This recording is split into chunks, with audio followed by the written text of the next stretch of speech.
हमारे यहाँ 4 पुरुषार्थ थे। पहला धर्म था, दूसरा अर्थ, तीसरा काम, चौथा मोक्ष। मतलब धर्म से आपकी जीवन यात्रा प्रारंभ हो और अर्थ काम कमाते हुए आपको मोक्ष तक जाना है, परमात्मा के तरफ परमात्मा के चरणों तक आपको पहुंचना है। ये जीवन का लक्ष्य था। लेकिन आज के जीवन का लक्ष्य क्या है? न धर्म है, न मोक्ष है, अर्थ और काम है। आज आदमी केवल पैसे और अपनी मनोकामना पूर्ति, इन 2 चीजों में लगा है।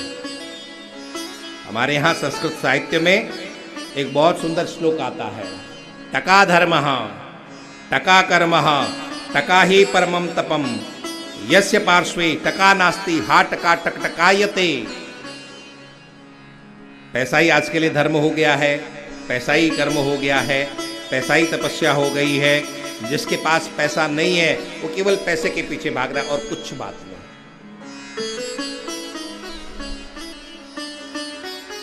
हमारे संतों ने कहा है, अर्थ भी खराब नहीं है, काम भी खराब नहीं है, क्योंकि हमारे वो 4 पुरुषार्थों में है। वो तो हमारे अंदर की प्रवृत्तियों ने खराब कर देती है। पूछा जाए कि अर्थ और काम अच्छे हैं कि बुरे हैं, हमारे संतों ने जवाब दिया है, अर्थ और काम बुरे हैं। ये तो कहना ऐसा ही है कि जैसे कोई कहे कि नदी अच्छी है कि बुरी है।